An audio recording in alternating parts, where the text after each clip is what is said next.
بیعت کیا ہے؟ بیعت میں بیع یعنی خریدنے اور بیچنے کا معنی ہے، اور در حقیقت جو شرعی بیعت کا مقصود ہے وہ اپنے آپ کو بیچنا جنت کی خریداری کے لیے،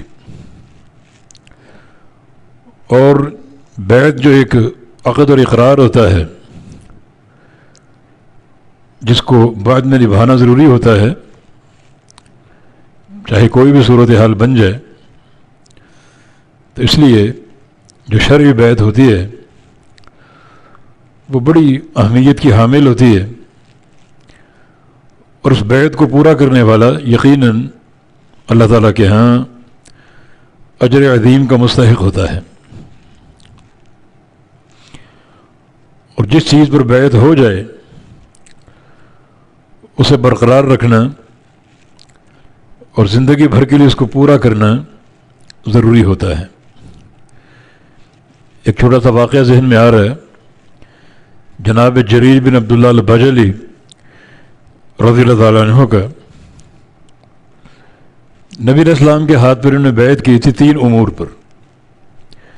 باتیں کہ بایعت رسول اللہ صلی اللہ علیہ وسلم علی اقام الصلاۃ و ایتاء الزکاۃ والنصح لکل مسلم، میں نے نبی علیہ السلام کے ہاتھ پر بیعت کی تھی نماز پڑھتے رہنے پر، زکوٰۃ دیتے رہنے پر،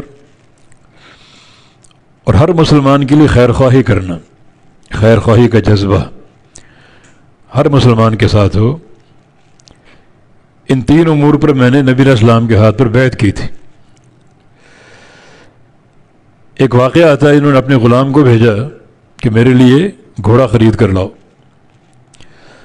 تو غلام بازار چلا گیا، گھوڑا ایک دیکھا، پسند آیا، اس کی قیمت طے کی، جس کا گھوڑا تھا اس نے ایک قیمت بتا دی، انہوں نے کم کروائی، مثلا اس نے 5000 درہم کہے ہوں گے تو انہوں نے 4000 درہم لگا دی، تو بالآخر 4000 درہم پر معاملہ طے ہو گیا۔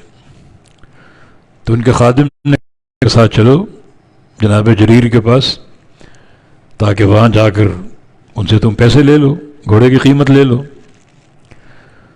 تو ان کو وہاں اپنے گھوڑے سمیت وہاں لے آئے، جناب جریر البجلی 4000 طے ہوئی ہے۔ تو انہوں نے فرمایا میں گھوڑا دیکھنا چاہتا ہوں۔ باہر نکلے، گھوڑا دیکھا آگے پیچھے سے اور ہر طرف سے، اور اس کی پیشانی دیکھی، اس کے پاؤں وغیرہ چیک کیے، اور کہا کہ یہ گھوڑا تو 4000 کا ہو ہی نہیں سکتا، یہ 5000 کا۔ پھر فرمایا کہ میں ذرا سواری کر کے چیک کر لوں۔ تو گھوڑے پر سوار ہوئے تو اس کی رفتار اور اس کے چلنے کا انداز سب ملاحظہ کیا، واپس آئے ایک چکر لگا کر، تو کہا یہ تو 5000 کا بھی نہیں 6000 کا ہو سکتا، اور اس کو 6000 روپے دے کر، درہم دے کر روانہ کر دیا۔ تو بعد میں خادم نے کہا کہ لوگ قیمت کم کراتے ہیں، آپ نے قیمت بڑھا کے دے دی۔ کہا کہ یہ گھوڑا واقعی 6000 کا تھا، یہ 4000 پر راضی ہو گیا۔ اس میں 2 باتیں ہیں، یا تو وہ گھوڑے کے محاسن جانتا ہی نہیں، کس میں یہ خوبی اور یہ خوبی، یا پھر جانتا ہے مگر اس کو پیسے کی ضرورت ہے، سوچا ہوگا کہ جس قیمت پر سودا ہو جائے میں بیچ دوں گا تاکہ پیسے ہاتھ ہیں اور اپنی ضرورتیں پوری کر لوں۔ اور جہاں تک میرا معاملہ ہے تو میں نے نبی علیہ السلام کے ہاتھ پر خیر خواہی کی بیعت کر رکھی، اور زندگی بھر خیر خواہی کرتا رہوں گا۔ یہ صحابہ کرام کا بیعت کا معاملہ۔ تو بیعت جو اپنا ہاتھ کسی کے ہاتھ میں دینا، ایک اقرار، ایک معاہدہ، اطاعت کرتے رہنے کا اور امور بیعت کو مانتے رہنے کا، تو اس میں خرید اور بیچنے کا معنی ہے، معنی بیعت کرنے والا جو اپنا ہاتھ دے رہا ہے، اپنے آپ کو بیچ رہا ہے، اور اس کے بدلے جنت کا سودا کر رہا ہے، جنت خرید رہا ہے۔